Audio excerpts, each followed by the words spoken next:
Hello and welcome back to the channel and welcome back to Afternoon Tea. And this time, it's not my idea to do this, it's actually Callum's.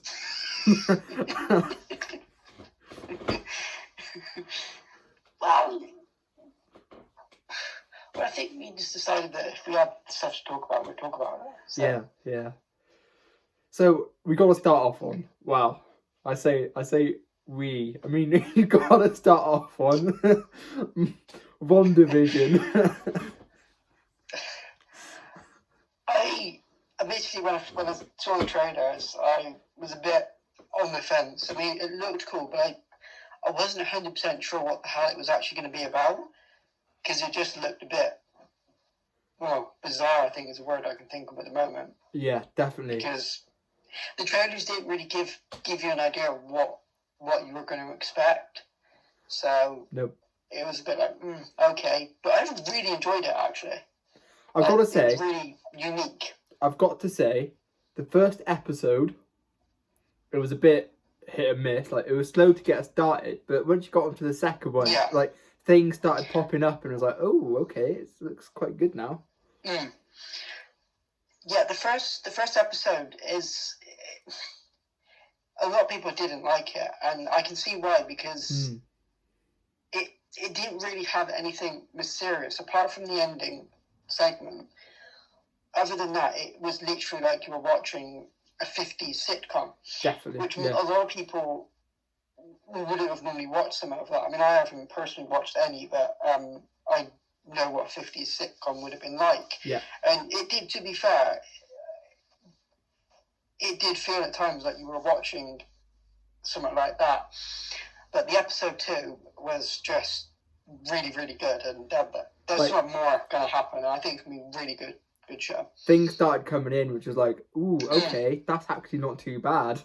So, what do you think? What's your theory about it? Do you think it's an alternate universe? Do you think she's been kidnapped? So what do you think's happening? I watched something the other day. So the logo on the helicopter, that had a sword. So I watched a theory on it that they're saying there's a Marvel sort of universe created in space. They like create everything, sort of like protect everything in space, and that logo's in it, and they think it might be related to that. But that whole sort of WandaVision, like coming WandaVision and all that, like. Wonder. Yeah. I'm on. I think. Did you watch? Was it Screen Crush? I think it is on YouTube. Was it that one? No, I don't think. I've watched Screen Crush's videos on WandaVision. There's like Easter eggs in episodes 1 and 2. Yeah. But I think she's possibly been kidnapped and been forced into this, prisoned in this kind of reality. Yeah. But then part of me thinks she's not. She's created it as a escape from what happened in Endgame. Because as far as I know, Vision is dead. Correct me if I'm wrong, but I'm positive he's dead. He died in the Avengers Infinity War when they took the stone out of his head. But yeah, he died. Is this before or was it after? That's what I want to know. Because as far as I know, Vision died even in Endgame. Hopefully, it will give us answers. Somehow we'll start finding out more. Or it's her way of coping with what happened. Yeah, so we'll have to find out tomorrow. Episode 2. It's going to be interesting. On Disney Plus. I think episode 3 and 4 at least is going to be like a 70s, 80s style sitcom. I think they're going to, from what I've seen, it's going to go through the years, so gets more modern as it goes on. Yeah, because I think by the looks of it, we've now got colour for tomorrow's episode. Yeah, but I think it's gone into 70s by the looks of the fashion. Yeah, by the looks of it, that should be...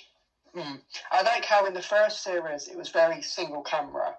And in the first episode, it was very single camera. And then in the second episode, it became more modern and you actually seen a close-up of their faces. Yeah. And so I think as it goes on, the set will get bigger and look much better. as it goes on, which I think is cool. It's a unique way of doing something. It will start to feel like Marvel again, probably, like hopefully as it goes on. So anyway, shall we move on? Next topic. I don't know if you've heard. For years, Star Wars were exclusively EA. I think it's last week, the EA exclusive deal with games have now ended. Yeah. So Ubisoft, the makers of Division, are going to be making a Star Wars game. I don't know what that's going to be like. I'm not a fan of the Division, so I'm on the fence about that one. Okay. I thought I'd be interested to see, what would your ideal Star Wars game be? So ever since The Mandalorian, I want something a bit more like Mandalorian style, like, you know, obviously they've done something with Jedi Fallen Order that was a bit like Lara Croft / Star Wars, but yeah, I reckon if you put it like to The Mandalorian, it might feel a bit, well, even though Jedi Fallen Order was a good game, but have it as a Mandalorian set sort of style, that'd be good, but open world as well, then you can go anywhere, then that would be one of the dream games. But we have to wait because we've got Lego Star Wars coming out soon, and then because that is going to be good. That is going to be good. That is going to be good. I think I'm with you in terms of. I think an open world Star Wars game will be good, and definitely maybe a part of me kind of wants one set on Coruscant. Like maybe you're in the underworld, maybe. Like you. I know you could argue that it would be a bit boring, but I think it'd be quite cool. Like one set entirely on Coruscant, maybe. Ooh, I don't know. Open world, similar to Cyberpunk. I don't know. The setting. Add a few more worlds to it, then it might work, and you can actually travel by spaceship. Yeah, but I think an open world RPG type would be good. Or that'd be cool. I think original characters rather than trying to. Because I think Jedi Fallen Order worked because it was a whole bunch of original characters. Yeah. And I think that worked. So I think that would be cool. Interestingly enough, I think it was like years ago now, EA announced a Star Wars game, and it was a bounty hunter. I think it's like Star Wars 1313 or was 13. I think I remember that. You played as a bounty hunter. You got a trailer and everything. They scrapped it. Yeah, they scrapped it. Yeah. Like, I would love to know the answer. It was an amazing game. Everyone was hyped for it. And then next thing you know, it got cancelled. It was just like... And then you bring out, I think it was Star Wars Battlefront 1. And it was just like, well, what's this? No one asked for this. You know, it was just... Yeah, it was a shame. Because people don't want an online Star Wars game. They want a single-player game. You know... It's a huge universe. There's so much they can do with it. But hopefully, when Lego Star Wars comes out, it'll be like the best Star Wars game ever because it's got all the films in it.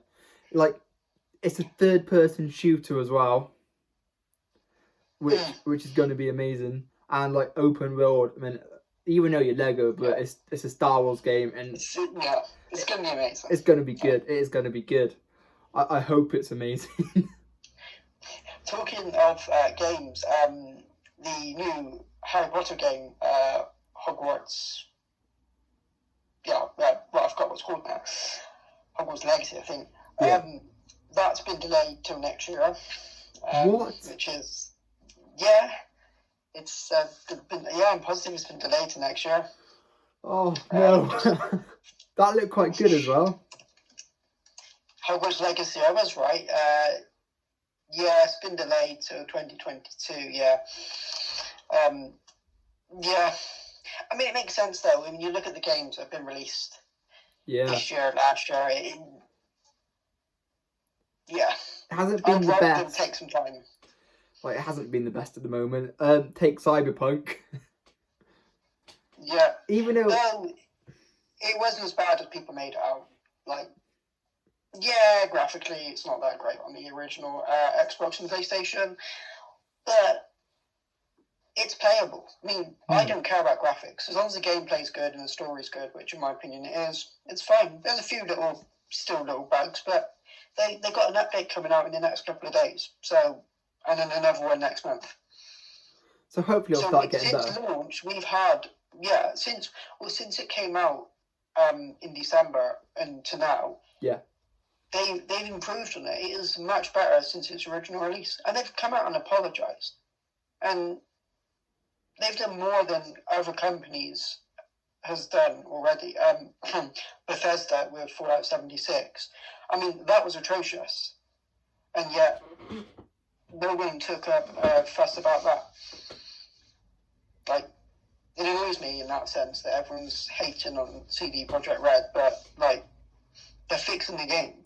Yeah. They've put everything, they put DLC and stuff on hold to fix the game. Other companies haven't done that. They've gone ahead with releases of DLCs and new content, but yet the game is still broken, still needs fixing. Prioritize things. Yeah, yeah.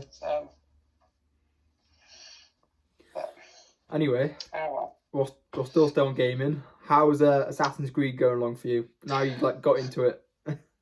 Absolutely and utterly brilliant. Much better than Odyssey. Honestly, leagues better than Odyssey. The combat is so addictive. Like the combat is amazing. Honest to God, it is so satisfying. It reminds me of The Witcher. The combat does. Yeah, because I found that. It feels brutal. It feels like you actually are hitting them. Because Odyssey just felt you were slicing through their health, whereas this, every hit you do feels impactful. You can see that you are actually inflicting pain, which, the fighting's good, its story's good. It's just a really good game. I mean, I don't know how many hours I put into this. I can tell you now, actually, when I quickly save it, if I can save it. I have put 25 hours at the moment. Jesus! And I've just finished Lester's questline. I would have to look up how many hours I put into it. I don't think I put as much in as you. That's surprising to see that you've had it longer than you as well. Yeah. Since Christmas. Yeah. So not that many days actually. Because I didn't buy it. A week after. 2 weeks after you bought it. Yeah. It's not that far. But then again, like once you get into a game, you're like into a game. Well, I am and I aren't. I mean, I just play. It's surprising I play a little bit every now and then, but it's the collecting part of it. I think that's pushed it over. Is when I've been collecting stuff. So, and I spent a long time in Norway. I spent about 10 hours in Norway, I think it was, just collecting everything. Norway does get a bit tedious, gotta admit. Yeah, the collecting part of it is tedious, but it wouldn't be a Ubisoft game without the collectibles. They're known for their collectibles. Once you get to England, then like everything starts getting like so much better. Fighting the Saxons and all that. It's just it is a good game. Definitely. Gotta admit, yeah. It's a really, really one of the best Ubisoft games for a long time, I think. Definitely, yeah. It's been good. Anyway, moving on. Let's move on to technology now. So, as everyone can see, there's the new TV. I bought a new TV the other day. I actually upgraded to 4K. So I got that new LG 2020 model LG 4K TV. So, I gotta admit, it's not too bad. Like, it's better for watching films. Like, gaming, you do notice a slight difference, but not as much like you would on the new Xbox. But film-wise, like, I've got to admit, it's pretty impressive. I've watched stuff in 4K, and yeah, certain things. It depends what you're watching as well. But like, not 4K, but like it sort of enhances it a bit, you know. Like, which makes it better to watch. So I've got to admit, I give it there. Like, it does look better when you watch films and sort of TV shows and all that. So yeah, it's definitely. It's definitely better. So got to admit, yeah. So anything else you want to add for today's episode? I don't think so. I think that's just like at the moment, this is going to be kind of random. Definitely. I just remembered.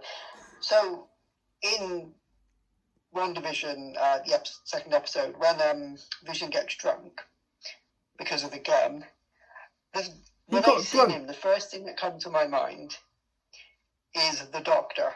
Now, do you agree with me that Paul Bettany would make a good Doctor Who. I think he would, like, yeah.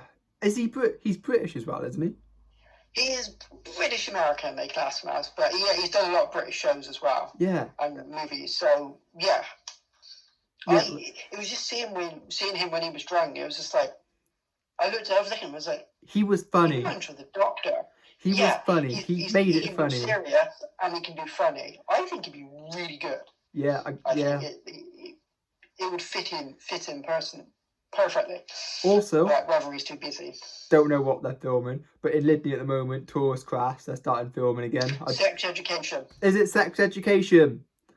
Yeah. Oh, I drove past it today. Well, I sort of saw Tourist Crafts, and I thought, ooh, what are they filming? Because they had like all the camera set and all. So, yeah. I've seen someone tried an Instagram post of a couple of the actors, and they were at Tourist Crafts. Is what's his name? The one who's from Boy in Striped Pajamas and sort of Hugo and all that. Is Otis? He there? Yeah, Otis. Is he up there? I don't think so. It was. It may have been. It was his friend. Oh yeah, I know. Yeah. Yeah, he was there. I'm positive he was there. But I've got to say, right, if he did ever go there like Otis, he'd probably cost more than Lydney. Yeah, probably. Yeah, it's crazy how much was filmed around here these days. Like, it's absolutely crazy. Like, yeah, we live in a part of Star Wars. Yeah, we've got Star Wars, Merlin, Doctor Who. Now Sex Education was filmed around here. The Giants, Jack and the Giant Slayer. Yeah, there was a Cursed, I think it is, on Netflix.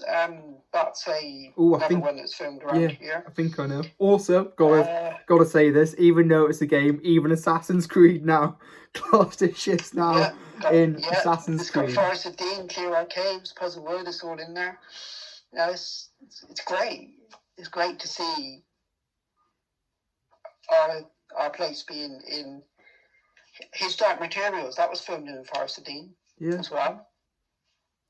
So, and one of the actors who worked there, he said Forest of Dean was one of the best places he ever worked. So, you know. Gotta feel honoured. You know, Lord of the Rings writer Tolkien based parts of his books on the Forest of Dean. Yeah, because a lot of it says the Shire. But, I mean, it's the Forest of Dean, you know, it's known for its mystical stuff, so... Definitely. I'm not surprised. But... Yeah. Anyway, should we end it there for tonight? Oh, this afternoon. Anyway, thank you for watching Afternoon Tea. Yeah. And we'll see you... We'll see you whenever we have a bit more to talk about. Yeah. See you next time. Take care. Goodbye. Yeah, see you next time. Bye.